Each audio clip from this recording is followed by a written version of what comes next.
Friends இந்த முருங்கை gravy பாருங்களா, பார்க்கவே எவ்வளோ ஒரு சூப்பராக இருக்குது. டேஸ்ட்டு பார்த்தீங்கன்னா அந்த அளவுக்கு நல்லா சூப்பராக இருக்கும். இந்த கிரேவி பார்க்கும்போது எந்த அளவுக்கு நல்ல க்ரீமே எவ்வளோ ஒரு சூப்பராக இருக்குது பார்த்தீங்களா. நம்ம நிலக்கடலை அரைச்சி சேர்த்ததுனால இதோட டேஸ்ட்டும் வாசனையும் அந்த அளவுக்கு சூப்பராக இருக்கும். இப்போ இது நல்லா முருங்காய் சீசனு. கண்டிப்பாக நீங்கள் முருங்காய் வாங்கினா இந்த மாதிரி ஒரு தடவை கிரேவி பண்ணி பாருங்கள். வீட்டில் இருக்கிற குழந்தைங்கள்லேருந்து பெரியவங்க வரைக்கும் விரும்பி சாப்பிடுவாங்க. அந்த அளவுக்கு டேஸ்ட்டு சூப்பராக இருக்கும். இன்றைக்கி நம்ம சூப்பரான ஒரு ஸ்பெஷலான மசாலா அரைச்சி தான் அந்த முருங்காய் கிரேவி செய்ய போகிறோம். எப்படி செய்யலான்னு பார்க்கலாமா? Hi friends, welcome to Kerala சமையல். இன்னைக்கு கேரளா சமையலில் முருங்காய் கிரேவி தான் செய்ய போகிறோம். வாங்க எப்படி செய்யலான்னு பார்க்கலாம். இன்றைக்கி நம்ம முருங்காய் கிரேவி தான் பண்ண போகிறோம். ஆல்ரெடி பார்த்தீங்கன்னா நம்ம நிறையவே முருங்காய் கிரேவி, முருங்காய் தொக்கு நிறையவே போட்டிருக்கோம்.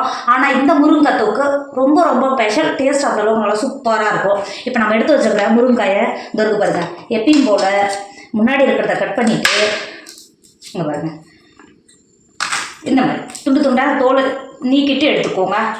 வரதை மட்டும் எடுத்தால் போதும். இதுக்காக கத்தி வச்செல்லாம் கட் பண்ண வேணாம். இந்த மாதிரி இந்த அளவுக்கு வரதை மட்டும் எடுத்துக்கோங்க. குட்டி குட்டியாக கட் பண்ணிக்கோங்க. இங்கே பாருங்க, இந்த மாதிரி இருக்கிற முருங்காயம் கட் பண்ணிவிட்டு தண்ணியில் சேர்த்துக்கோங்க. முருங்காயெல்லாம் கட் பண்ணிவிட்டு தண்ணியில் சேர்த்துட்டோம். இப்போ முருங்காயை மாற்றி வச்சுக்கோங்க. நீங்கள் எப்பயுமே முருங்காய் கட் பண்ணால் உடனே தண்ணியில் சேர்த்துருங்க. இல்லை ஒரு மாதிரி ஹார்டான மாதிரி இருக்கும். சேர்த்து கொடுத்துக்கோங்க. சேர்த்து கொடுத்து தண்ணியில் சேர்த்து கொடுத்துக்கோங்க. இப்போ முருங்காயை மாற்றி வச்சுக்கோங்க. மாற்றி கொடுத்துட்டு இப்போ ஒரு மிக்சர் எடுத்துக்கோங்க. நம்ம மசாலா தான் ரெடி பண்ண போகிறோம். நல்லா வறுத்துட்டு தூள் நீக்கி எடுத்து வச்சுருக்கேன். 2 கைப்பிடி அளவுக்கு நல்ல நிலக்கடலையை மிக்ஸி ஜாருக்குள்ளே சேர்த்து கொடுத்துக்கோங்க. அது கூடவே ஒரு கைப்பிடி அளவு நல்ல தேங்காயை துருவி எடுத்து வச்சுருக்கேன். இப்பொழுது சேர்த்து கொடுத்துக்கோங்க. டேபிள் ஸ்பூன் பார்த்தீங்கன்னா ஒரு 4 டேபிள் ஸ்பூன் வரும். சேர்த்து கொடுத்துக்கோங்க. சேர்த்து கொடுத்துட்டு மிக்ஸி மூடி போட்டு மூடி தண்ணி எதுவும் சேர்க்காம அரைச்சி எடுத்துக்கோங்க. நம்ம அரைச்சி எடுத்தது இந்த அளவுக்கு இருக்கணும். அங்கே பாருங்க, தண்ணி எதுவும் சேர்க்காமலே நம்ம தேங்காய் சேர்த்து பார்த்தீங்கன்னா அதுலேருந்து அரைஞ்சாவே இந்த அளவுக்கு நல்லா அரைச்சி வந்துடும். இப்போ மிக்ஸி மூடி போட்டு மூடி மாற்றி வச்சுக்கோங்க. முருங்கை கிரேவி பண்ணுறதுக்கு அடுப்பில் ஒரு இரும்பு கடாய் வச்சுக்கோங்க. ஒரு 3 டேபிள் ஸ்பூன் எண்ணெய் சேர்த்துக்கோங்க. எண்ணெய் சேர்த்து எண்ணெய் நல்லா சூடாயிடுச்சு. நம்ம கட் பண்ணி வச்சுருக்கோம்ல முருங்கைக்காயை உள்ளே சேர்த்துக்கோங்க. முருங்காய் சேர்த்து கொடுத்துட்டு முருங்காய் வதக்கும் போதே ஒரு 1/2 டேபிள் ஸ்பூன் உப்பு சேர்த்துக்கோங்க. முருங்காய் நல்லா உப்பு பிடிச்சி நல்லா வதங்கி வரும். சேர்த்துட்டு ஒரு 10 நிமிஷத்துக்கு நல்லா கிண்டி கொடுத்து முருங்காய் கலர் மாதிரி வெடித்து வர வரைக்கும் வதக்கிக்கோங்க. இப்போ பாருங்கள், முருங்காய் எந்த அளவுக்கு நல்லா கலர் மாதிரி இங்கே பாருங்கள், எந்த அளவுக்கு நல்லா வெடித்து வெந்து வந்திருக்கு பார்த்தீங்களா. இப்போ முருங்காயை மாற்றி வச்சுக்கோங்க.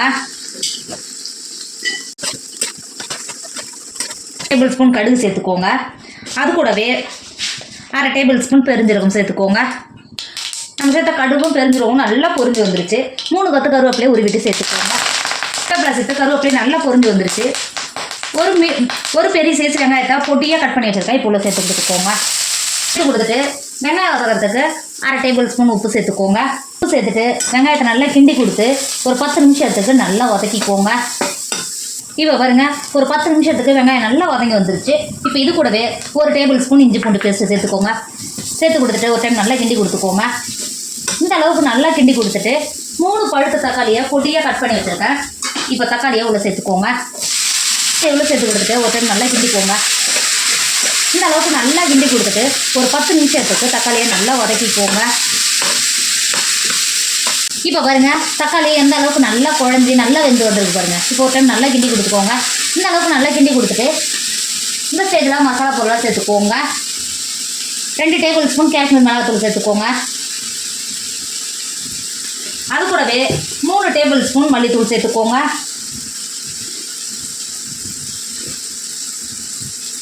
மல்லித்தூள் சேர்த்து கொடுத்துட்டு நம்ம ஏற்கனவே மிக்சியில் அரைச்சி எடுத்து வச்சுக்கோம்ல, அந்த மசாலாவும் இது கூடவே சேர்த்து கொடுத்துக்கோங்க.